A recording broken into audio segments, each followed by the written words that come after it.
Hey, ladies and gentlemen, welcome back to Star Citizen. So, guys, thank you so much for joining me for a brand new Star Citizen video.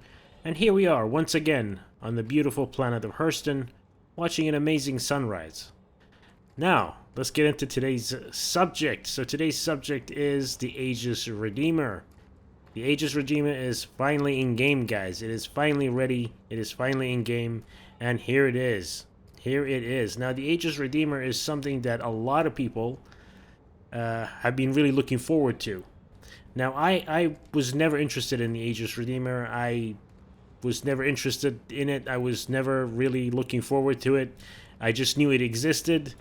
If you guys don't know where it started, there was a show that the CIG developers, Cloud Imperium Games, were creating. It was like a show within the game company that they made themselves. It was called The Next Great Starship.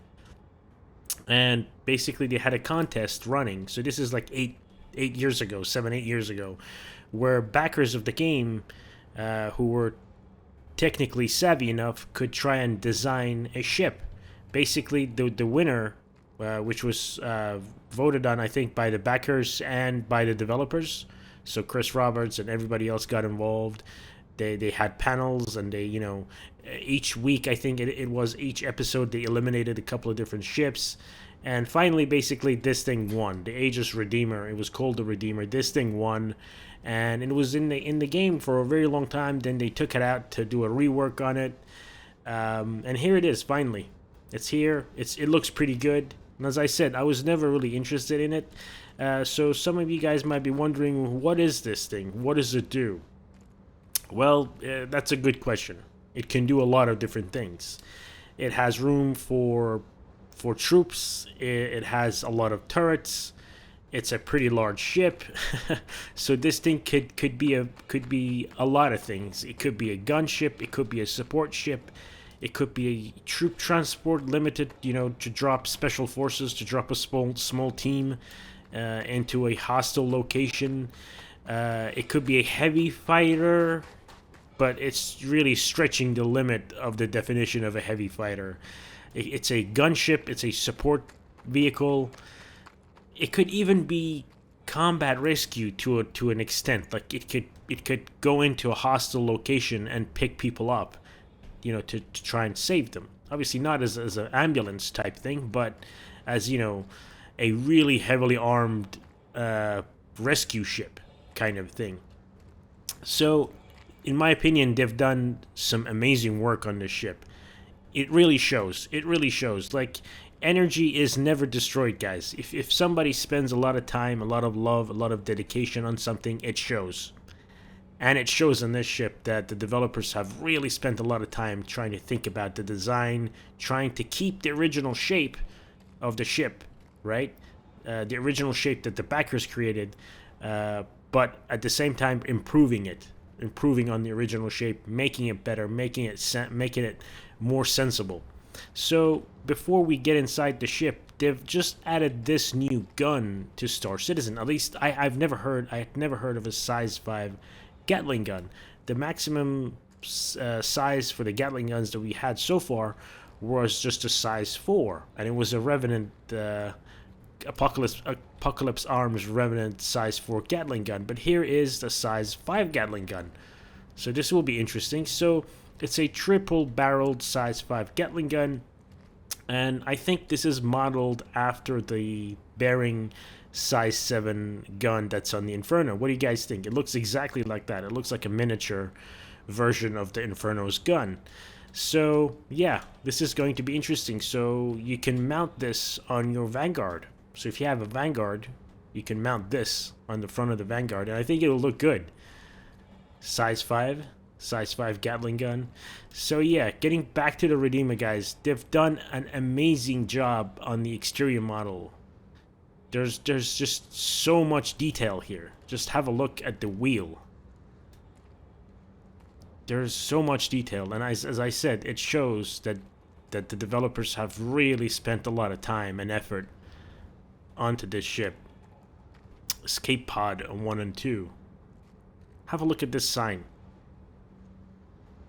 Really nicely labeled. Really nicely designed. So let's just talk about the armament while we're standing out here. So the pilot can control these two guns here. So these are the size 3 bearing laser cannons. So as a pilot, you'll be able to control these two and these two right here.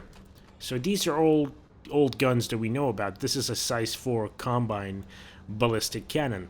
So you can control two of those, two size 4s on each side. One there, and of course these two laser guns as well. So two size 3s and two size 4s are controlled by the pilot. Then of course you have this bolt turret here. So this is not a remote turret. This is a turret that you have to actually climb into. It is like a World War II B-17 type bolt turret that you have to literally just sit right there. You're literally sitting right there controlling these two size 5 Gatling guns, ballistic Gatling guns, which are pretty cool, I might add. Then of course you have, coming back around here, you have two size 3 remote turrets, or I should say a turret with two size 3 guns, which is a remote turret. And then of course you have another manned bolt turret type station with two size 5 Gatling guns, again on the top. So this thing is really nicely, really nicely armed.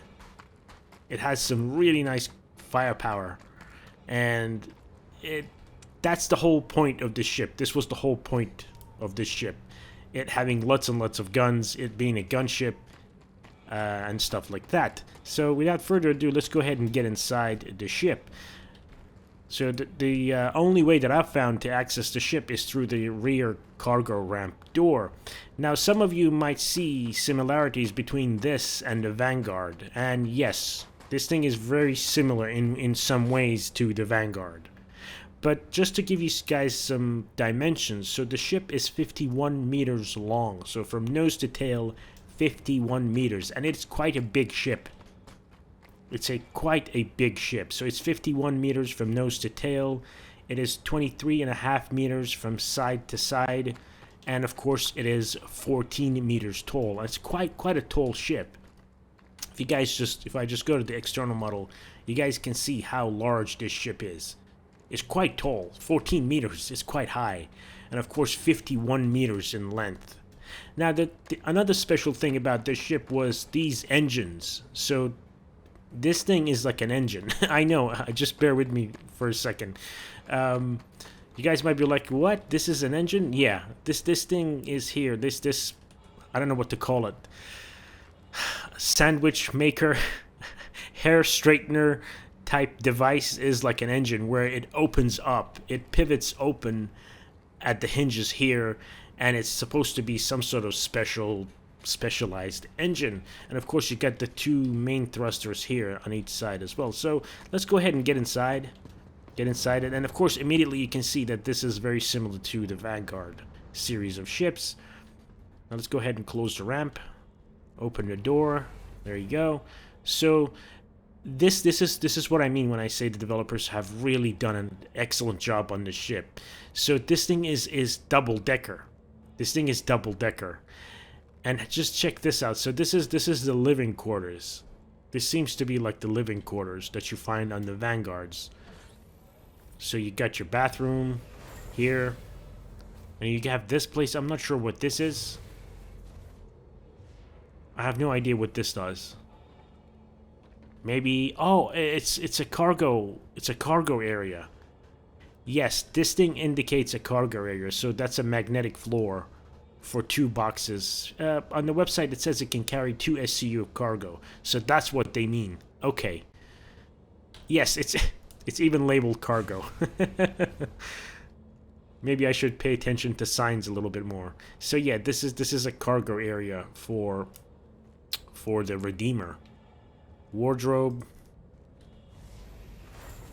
Very cool. And of course you got wardrobes on this side as well, bathroom, cargo, and then of course the 4 beds, which also act as escape pods. So let's go ahead and get inside this bed, and I'll show you what I mean. So you climb in, and the door closes. That's just to give you privacy while you sleep. It's pretty much like a quintessential Navy bunk, right? A bunk in a ship, in a military ship. And of course, right here, I don't think this is finished yet, but this is lighting control. This is supposed to be some sort of lighting control, off, mild, and high, you know, with the light controls. So you can log off here. You can log off and exit the game, or you can just exit the bed. So again, this is an escape pod as well. You guys saw the sign outside, right? If you go to the underside, I just showed you guys the sign. This is an escape pod. So all 4 crew members can inside the bed, and the beds will eject as an escape pod. Again, more wardrobe, kitchenette, places where you can warm up meals and drinks and stuff like that, and of course a fridge.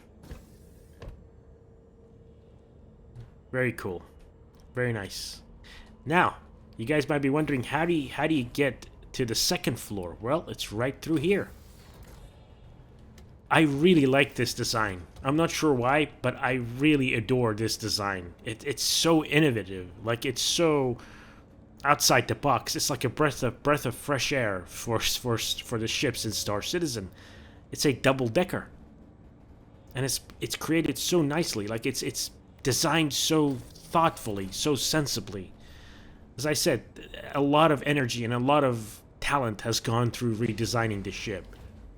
Now, coming back here, this is where most of your components are going to be. So quantum drive. Go ahead and open this up. There you go. Quantum drive. Your quantum drive is here. By the way, all the components in this ship are size 2. So quantum drive. This is most likely a power plant. Size 2 power plant. Cooling module.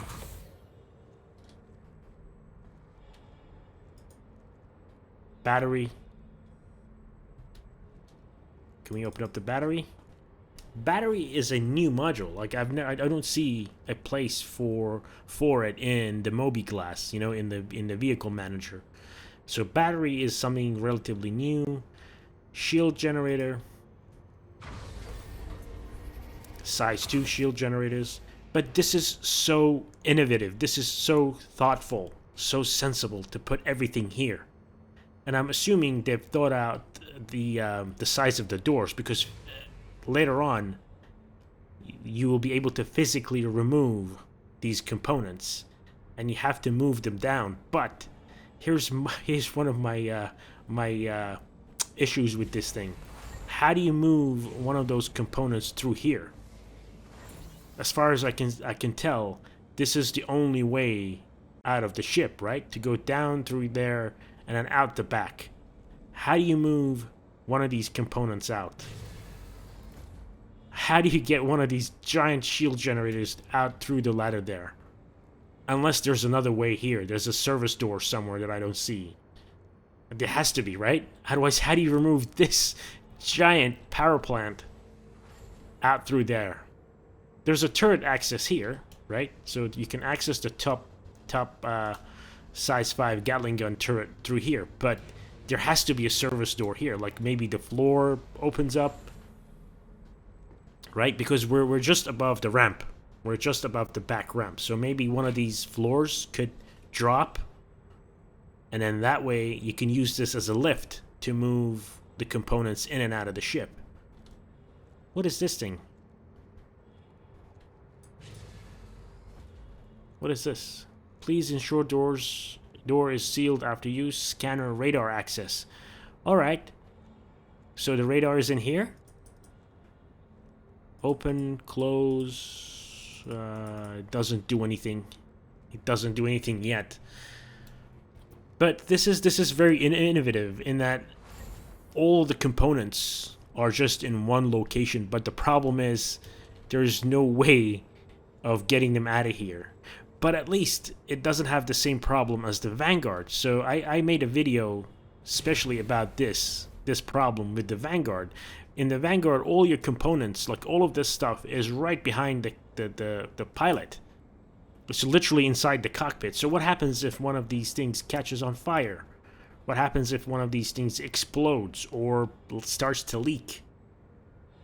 At least in this ship, it's locked away behind a blast-proof door, right? If one of these things malfunction, it doesn't kill the pilot instantly. But in the Vanguard, the shields and everything is right behind the pilot's head, and if they catch on fire, you're pretty much stuck in the cockpit. But at least in this, it's contained in a room, in a separate room behind a giant blast door that you guys can see. But getting these components out of the ship is going to be a big problem, unless, of course, as I said, one of these floors drops to the ramp, and then you can use it that way as a lift as well to move these big modules in and out of the ship. And of course, let's get back here. So drop seats, stations for soldiers, I'm guessing. So you can carry four soldiers into battle.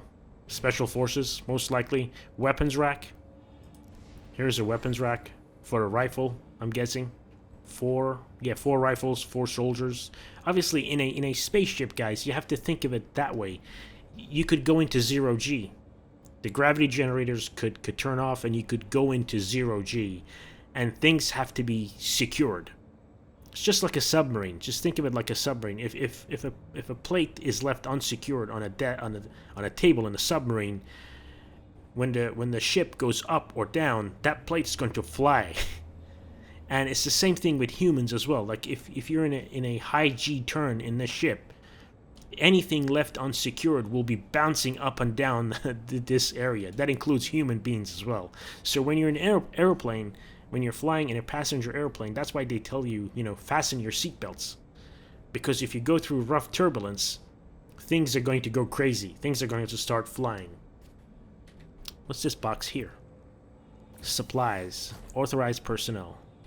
Okay. Moving on. More modules. Gravity generator. Let's go ahead and have a look at that. Oh, it's locked. It's not in yet. Okay. Life support. Very important. The life support module will determine how many souls, how many human beings, how many living things, I should say, can survive in this thing. Because the life support module dictates the amount of oxygen will be produced in the ship and the amount of carbon dioxide that will be scrubbed out. So once these mechanics come online, things will start to become more interesting. That survival element will come into the game. That hazard of going out into 0G will start to make sense. At the moment, there's unlimited oxygen in here. You can literally just pack 20 people in here. That's not going to be the case when that life support gameplay is added into the game. Moving on. I'm not sure what these are. On the outside, I think there's thrusters. They're maneuvering thrusters, but maybe I haven't paid attention. I'm not sure what these are. Looks like an engineering station. Looks like some sort of engineering station related to engines and power management and stuff like that. And here is the bottom turret. So that was the bottom turret that we were next to and we're looking at with the 2 size 5 Gatling guns. So you physically have to get in through here where the door opens and you actually go inside and sit inside the bolt turret. And then moving forward, here are 2 remote turret operator stations. So you can get inside here and operate one of the 2 the remote turrets. Very easy, very straightforward. Turn it on and get inside the remote turret. I'll just show you guys now, in fact. So this is the back turret. No. Oh, this is the front turret. Yep, so this is the front chin turret. 2 size 3s.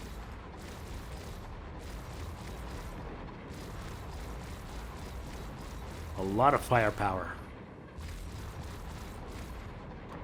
This is literally what this ship is designed for. To put a lot of firepower down somewhere wherever it's needed. It's up to you how you use this ship, really.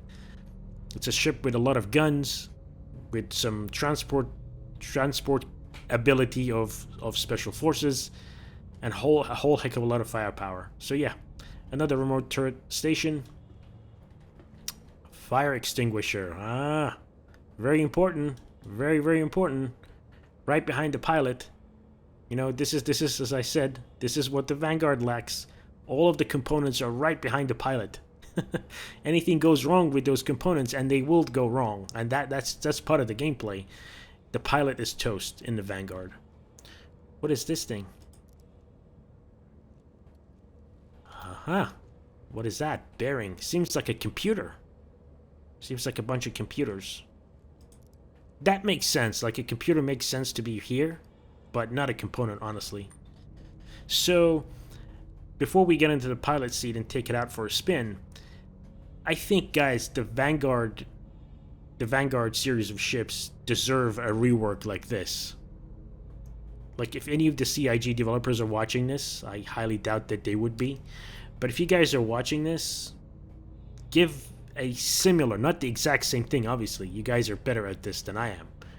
This is literally your job. But if you guys can do a similar rework to the Vanguards as this, obviously not make it as big as this, as bulky as this, but a similar kind of a rework, that ship really, really needs a rework like this. This thing is so much better, but every time I get in this ship, I think about the Vanguards. I can't think about the Vanguards every time I get in, because the Vanguards are really a really nice series of ships, but they have some fundamental problems. They have some fundamental problems. All right, enough about the Vanguard. This is the Redeemer. Let's go ahead and get inside the pilot seat. Of course, single seat, Aegis ship.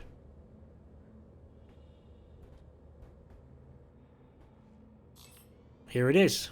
Here is the pilot seat, the cockpit for the Aegis Redeemer. Now, we could have done without these struts, right? But of course, this is an Aegis ship, and it has to have some struts. Now, that might be a good thing in the future, where that the glass is more armored. It's not as much of as a cockpit designed for aesthetics, but this thing could be designed for going into combat. Maybe this makes you, the pilot, safer. So, classic Aegis cockpit, buttons and stuff like that, radar up front. Yeah, it's got the new HUD and everything, some more buttons on the top. Let's go ahead and take a look at it from the outside. Whoa, there's a storm. there's a sandstorm happening. So from the outside, this thing is a really large ship. Huge ship. You got some really nice bright lights. As I said, this thing is good. It's going to be great at, like, search and rescue, maybe extractions of special forces teams. Like, you have a couple of friends stuck somewhere in hostile territory. This thing could go in, and of course you need the searchlights to find them and stuff like that. But the ship, all right, this is going to be the negatives of the ship. So the ship is really nicely armed and all that, but the ship is really, really heavy. This thing is extremely heavy to maneuver. So in trying to maneuver this thing, I tried to dogfight, which I shouldn't be doing, but I tried to, not dogfight, but just to fight an NPC, an AI Gladius, and I just couldn't. I couldn't. Like, even trying to extend away from the Gladius and come back, you know, that jousting type of gameplay, you couldn't even do that in this thing. So its maneuverability is horrible. Horrible maneuverability, horrible acceleration, horrible traverse. This thing is a well and true gunship. It's going to really struggle against moderately maneuverable fighters. So this thing will struggle to even try to outmaneuver probably even a Cutlass. Like, a Cutlass Black would probably outmaneuver this thing at the moment. But of course, that kind of characteristic, that kind of stat could change. That kind of stat could change. But yeah.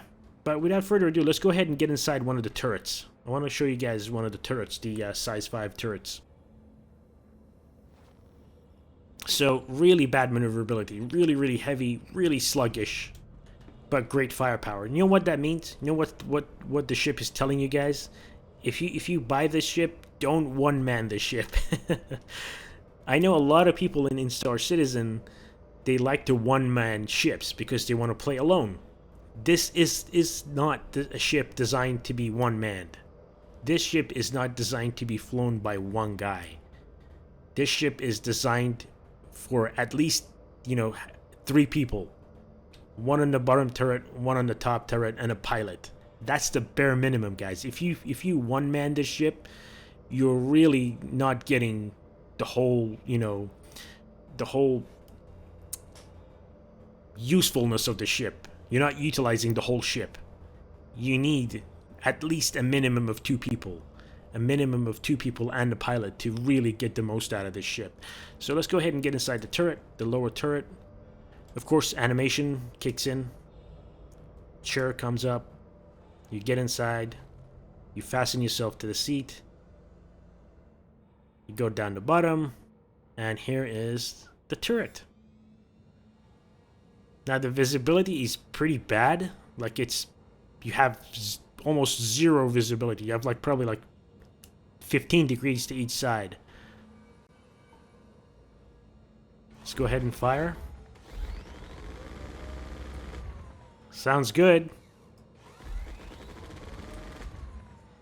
Can we see it from the outside? Yes, sir.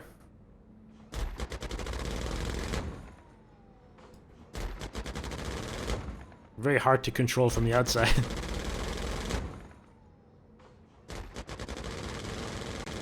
Wow, that's a lot of firepower.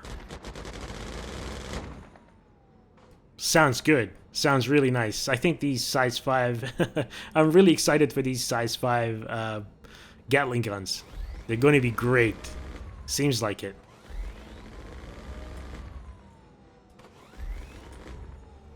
And they're called the AD-5B. And they come with 2,600 rounds per gun. That's a lot. That seems like a lot. So you can go ahead and stagger fire. So you can increase and decrease your sensitivity, blah blah blah. So they've done a lot of work on the turrets in this game. They've really tried to nail down the turret gameplay in Star Citizen. But this ship needs this turret gameplay. You need to have some really good gunners in this thing in order for you to, maximize the potential of this ship. Alright, let's go ahead and get out the turret. So the exit animation is exactly the same. The seat comes up. It releases you into the ship. And the seat goes back down. Hatch closes. That is it. So, yeah, if you're planning on buying this ship, please make sure you have a couple of buddies to play with you. Otherwise, the ship isn't great at doing anything by itself. If you're just going to fly it from point A to point B, not a great ship, to be honest. Just saw this. Just have a look. There's a window right to the bottom of the cockpit. Alright, without further ado, let's go ahead and take off in this ship. Let's go ahead and take off. Give you guys a look at how this ship flies in atmosphere. And of course in space too. Go ahead and take off. Retract the landing gear.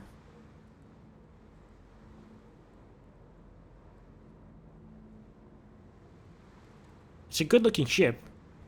It's a good looking ship. But this thing is sluggish, guys. So here it is. I'm trying to turn. I'm trying to do an aileron turn, and this thing can barely turn. It's so sluggish. Honestly, guys, this thing feels like you're flying a Freelancer Max. It's exactly how it feels. It feels like you're flying a Freelancer Max. So here are those bespoke engines, those hair straightener, sandwich maker engines. I'm not sure what to call them. So as you apply afterburner, those engines open up.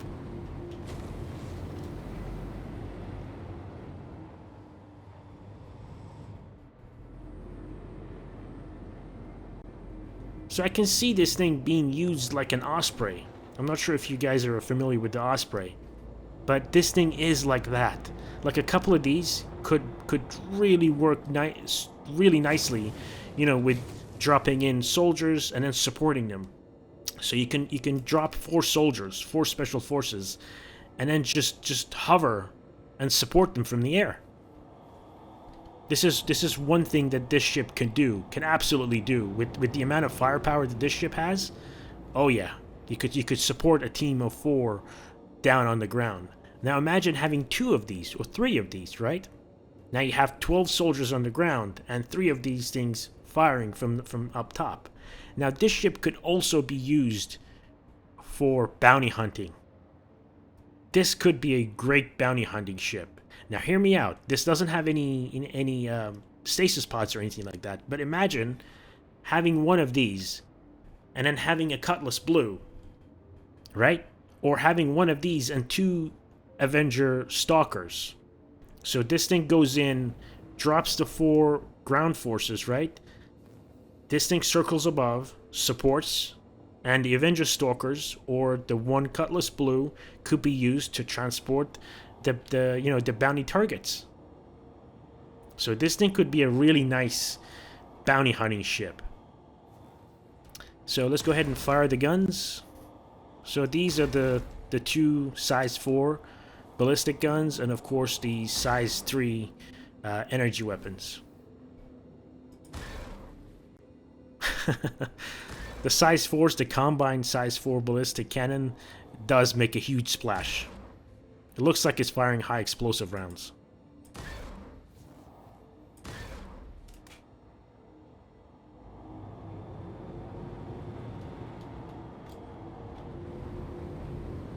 It isn't too sluggish in a straight line, like accelerating in a straight line. But it really struggles at slowing down. If you try and slow down in this thing, it's moving like a freight train.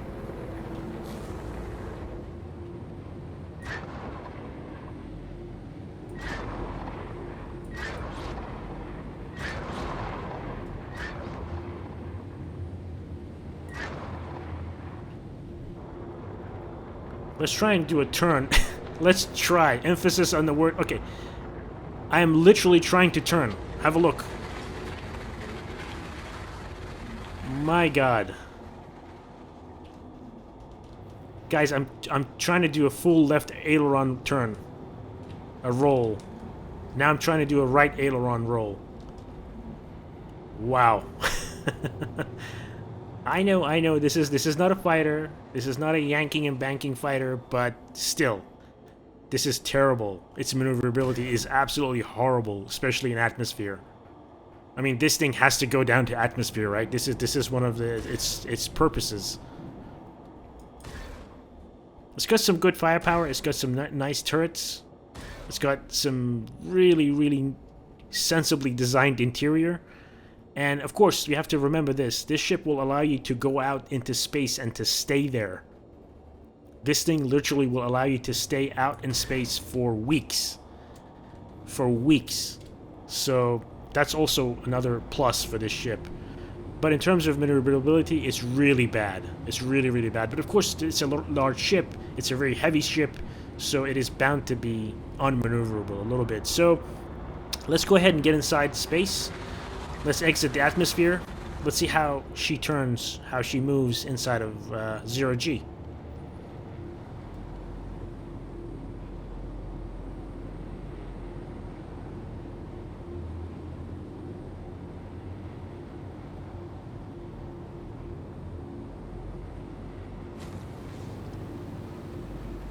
Alright guys, welcome back. So here we are, finally in 0 G. We are finally in space. And I must say guys, this looks like a good ship. It looks good. Like in terms of its aesthetics, it looks pretty good. Like those sandwich maker, hair straightener type engines, they look good. Like the ship feels heavy. Like it's got its own presence. Like it feels heavy. It feels like it means business. It feels like it's really nicely armored too. I'm not sure how the armor is going to be, but it's a good looking ship. It's a good looking, heavy, chunky ship. that means, you know, business.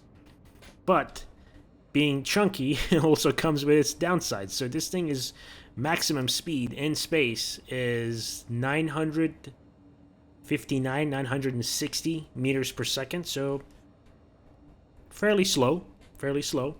Now, in terms of ammo and stuff like that, the C788, those are the combined size 4 cannons, only come with 100 rounds.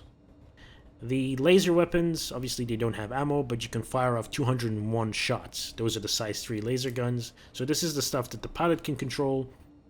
Now let's go ahead and have a look at the missiles. So yeah, this thing has missiles too, guys. I forgot to mention the missiles. So this thing can carry 12 size 2 missiles. This thing can carry 12 size 2 missiles, and that is it. You cannot change the missile sizes. So it has 2 missile racks, 6 missiles per rack, and that is it. Unless, of course, things change, and things will change. So at the moment, you can only equip 12 size 2 missiles in 2 racks, and that is it. Now, size 2 missiles indicates that they want this ship to be able to have a chance against fighters, and those missiles will give you a chance against fighters. Because as I said, the maneuverability of this thing is horrible. So there's no way you're going to get those pilot control guns on any fighter. Unless, of course, somebody in the turret, you know, the turret gunners could do something against the fighters.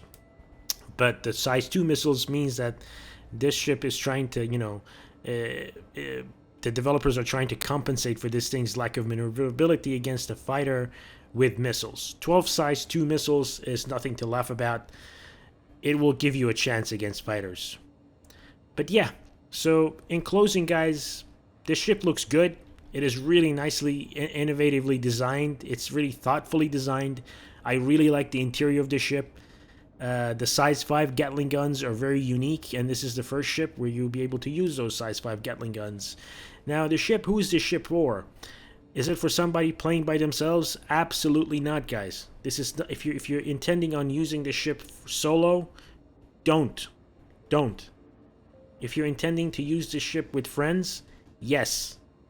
And what could you use it for if you got a couple of friends? So, as I said, you could use it for bounty hunting. You could use it for raiding. This thing could be a great pirate ship, right? It could be a great assault ship for pirates. This and a couple of Avenger Stalkers, or this and a Cutlass Blue, could be a great bounty hunting ship.